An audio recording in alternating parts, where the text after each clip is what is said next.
नमस्कार, खबरों की खबर में आपका स्वागत है। पाकिस्तान के प्रधानमंत्री इमरान खान और हिंदुस्तान का जो विपक्ष है, ये लेफ्ट लिबरल कबाल जो है, जो कश्मीर को पाकिस्तान की सौंपने की बात करता है, जो देश के अंदर में अफवाहों की राजनीति करता है, इन लोगों के बीच अद्भुत कोऑर्डिनेशन है।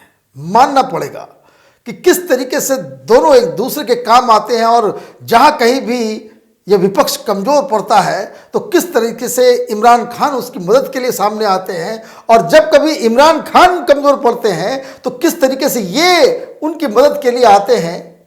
ये वाकई लाजवाब है। इसकी कोई इतिहास में कोई तुलना नहीं हो सकती कि दो एनिमी नेशन और वहाँ इस तरह के जो दो समूह, अलग अलग गैंग जो एक दूसरे के साथ कितना कोऑर्डिनेशन में काम करता है। ऐसा मैं क्यों कह रहा हूँ? ये मैं इसलिए कह रहा हूं कि अभी देश में क्या चल रहा है, बवाल चल रहा है नागरिकता संशोधन कानून के ऊपर, तो एनआरसी के ऊपर, एनपीआर के ऊपर। क्यों?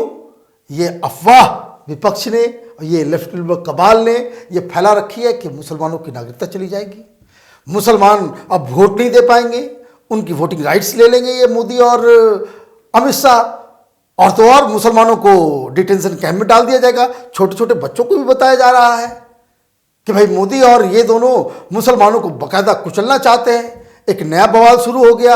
आरएसएस के प्रमुख ने जनसंख्या नियंत्रण की बात कही, मुसलमानों के बीच हवा फैल गई कि मुसलमानों को नसबंदी किया जाएगा। तो कहने का मतलब ये है कि ये जो सारी जो विपक्ष है, ये जो लोग 2019 के लोकसभा चुनाव में जो बुरी तरीके से हारे, तो हारने के बाद इन्होंने ये प्रण कर लिया है कि हिंदुस्तान की सरकार को वो चलने नहीं देंगे, कोई काम होने नहीं देंगे, इतना बवाल मचाएंगे कि ये सरकार बिल्कुल उसी में उलझ के रह जाएगी। और इसका खामियाजा क्या हो रहा है? इसका खामियाजा हिंदुस्तान के इंटरनेशनल इमेज के ऊपर पड़ रहा है, और जहां जहां हिंदुस्तान की जो साख थी उसके ऊपर एक सवालिया निशान वो खड़ा हो रहा है। अब 42 दिन से बवाल मचा हुआ था, सरकार झुकी नहीं, और तो और जिस तरह की खबरें आई, जिस तरह के जो भाषण आ रहे हैं सामने, जिस तरीके से हिंदुस्तान को तोड़ने की साजिश का खुलासा हो रहा है, तो लोगों का जो मत है, जो जनमत है, जो पब्लिक ओपिनियन है, वो शाहीन बाग और ये विपक्ष और इन सारे लोगों के खिलाफ होता देख मदद के लिए कौन आया? तो इमरान खान अब मदद के लिए सामने आए हैं। उन्होंने क्या कहा, अनाउंस किया है?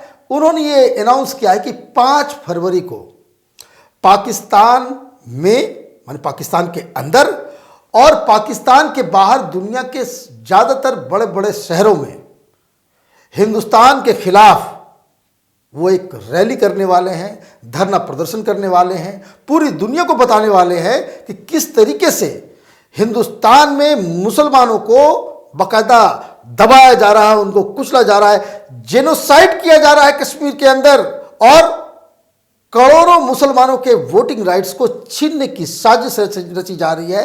और यहां पे एक फासिस्ट, हिंदू फासिस्ट सरकार है जो पूरे इस सेक्युलर मुल्क को हिंदू राष्ट्र में बदलना चाह रही है। तो ये प्रोपेगेंडा, ये देखिए किस तरह का प्रोपेगेंडा है। यही बात है जो इमरान खान अब तक मोदी सरकार और हिंदुस्तान के बारे में बोलते आए हैं, वही बातें ये शाहीन बाग, ये विपक्ष, ये राहुल गांधी, ये केजरीवाल, ये सारे विपक्ष के लोग यही बात दोहराते आए हैं। अब ऐसा क्यों करना पड़ रहा है? एक कोऑर्डिनेशन देखिए। जब ये मसला आर्टिकल 370 का आया था तो बाकायदा इमरान खान ने यूएन और ह्यूमन राइट्स कमीशन पे मसला को लेकर के गए। उनको वो सारी जानकारियां किसने दी? आपको याद होगा कि जो ह्यूमन राइट्स कमीशन में जो पाकिस्तान ने कश्मीर के ऊपर जो डॉजियर दिया, उसके ऊपर तस्वीर थी राहुल गांधी की, राहुल गांधी के ट्वीट्स थे, राहुल गांधी के बयान थे। हिंदुस्तान में जो आर्टिकल लिखने वाले लेफ्ट लिबरल कबाल के लोगों के ट्वीट से लेकर के उनके रिपोर्ट्स, उसका हवाला दिया गया था कि ये पाकिस्तान ही नहीं, हिंदुस्तान के लोग कह रहे हैं कि कश्मीर के अंदर में कत्ल गारत हो रही है।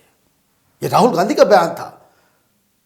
उनके पास कोई साक्ष्य नहीं था बताने के लिए कि कश्मीर में हिंदुस्तान की जो आर्मी है वहां पे दमन कर रही है। इसका कोई भी सबूत पाकिस्तान के पास नहीं था। मैं आपको एक खबर दे दूं, आप गूगल कर लीजिएगा इसे, कि पाकिस्तान सबसे पहले इंटरनेशनल कोर्ट ऑफ जस्टिस में इस आर्टिकल 370 को लेकर के जाना चाह रहे थे। तो उनका जो वकील है उन्होंने साफ साफ कहा कि अगर आप जेनोसाइड का आप आरोप लगाते हो, आप ये कहते हो कि भाई लोगों को कैद कर दिया गया है, लोगों के सारे ह्यूमन राइट्स को छीन लिया गया है, वहां पे सरकार जेनोसाइड कर रही है कश्मीर के अंदर, तो पाकिस्तान के वकील ने इमरान खान की सरकार को यह कहा था कि यह प्रूव करना मुश्किल है, हमारे पास कोई सबूत नहीं है। पाकिस्तान के पास सबूत नहीं, इमरान खान के पास सबूत नहीं, तो यह सबूत किसने प्रोवाइड किया?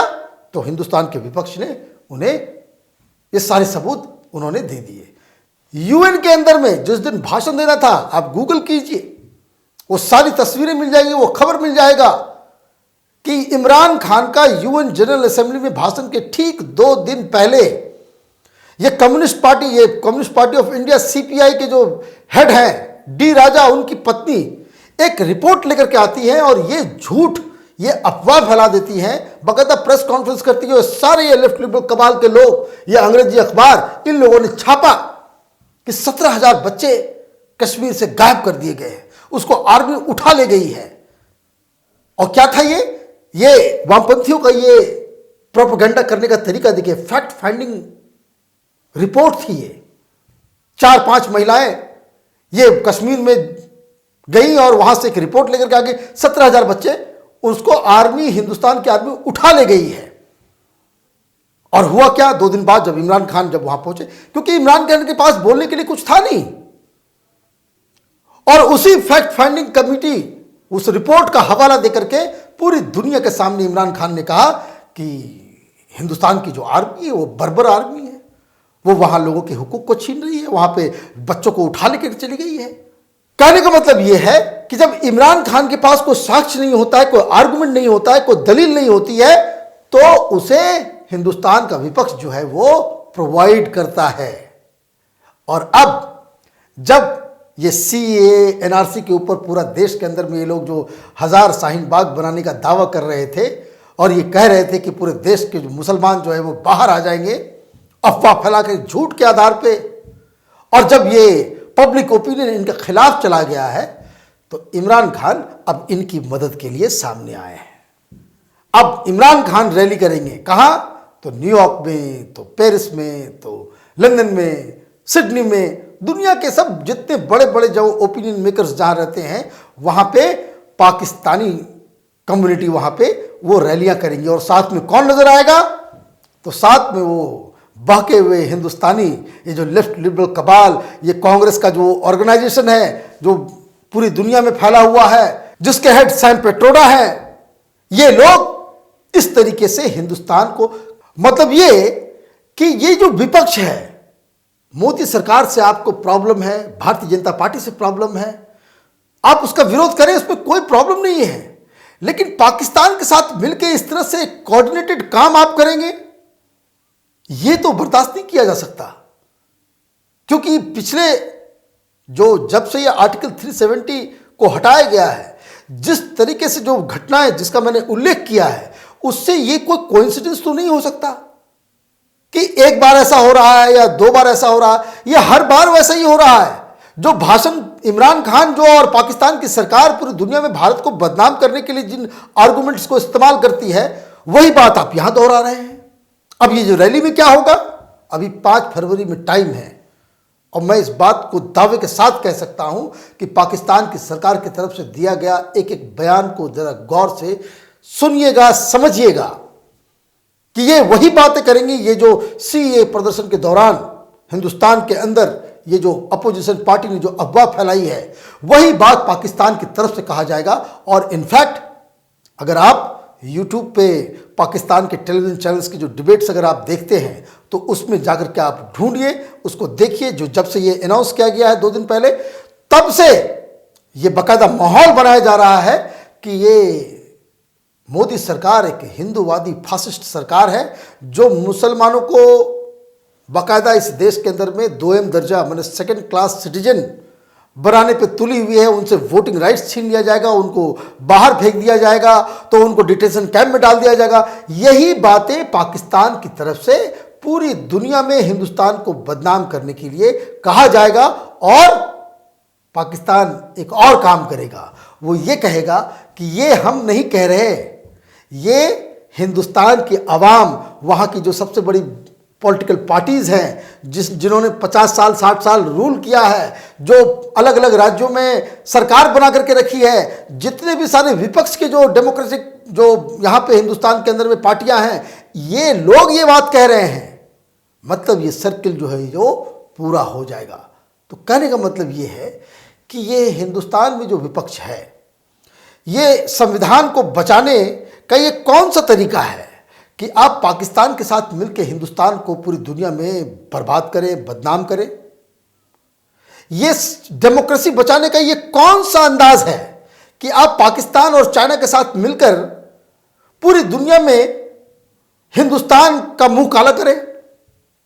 सेक्युलरिज्म को बचाने का ये कौन सा रास्ता है कि आप इस्लामिक कंट्रीज के साथ, जहां पे हिंदुओं, क्रिश्चियंस, बुद्धिस्ट, पारसी, सिखों के साथ जो देश जुल्म करता है, उसके साथ मिलकर पूरी दुनिया में आप सेक्युलरिज्म का पाठ पढ़ाना स्टार्ट कर देंगे। राहुल गांधी, सोनिया गांधी, लेफ्ट और ये तमाम जो अपोजिशन पार्टीज हैं, वोट बैंक की राजनीति की भी एक सीमा है। वो लक्ष्मण रेखा कभी क्रॉस नहीं करना चाहिए। देश के लोग इतने बेवकूफ नहीं हैं कि जो ये नहीं समझ सके कि आप पाकिस्तान के साथ मिलकर कौन सा गुल खिला रहे हैं। ऐसा मैं इसलिए कह रहा हूं क्योंकि देश की जनता ये सब कुछ देख रही है कि चाहे वो आर्टिकल 370 का मसला हो, चाहे वो सीए का मसला हो, ट्रिपल तलाक हो, आने वाले दिनों में जो एनआरसी का मसला होगा, पॉपुलेशन कंट्रोल का होगा या यूनिफॉर्म सिविल कोड का होगा। जिस तरीके से ये राजनीति, जिस तरीके से इस देश के अंदर में अफवाह की राजनीति जो चल रही है, उसमें अगर सरकार इन सब चीजों के ऊपर कानून लेकर के आती है तो लोग उसका स्वागत करेंगे। राहुल गांधी को समझना चाहिए कि यह अब वो जमाना नहीं है कि आप 4-5 मीडिया हाउसेस को बाकायदा साथ में लेकर के हिंदुस्तान के अंदर में आप अपने नैरेटिव को, अपने फॉल्स नैरेटिव को, झूठ को आप सच में तब्दील कर सके। यह ज़माना सोशल मीडिया का है। लोग सब कुछ जानते हैं, समझते हैं और सब कुछ वो पढ़ सकते हैं, देख सकते हैं। आप देखते रहिए कैपिटल टीवी। हमारे वीडियोस को लाइक कीजिए, शेयर कीजिए और हमारे चैनल को सब्सक्राइब कीजिए। धन्यवाद।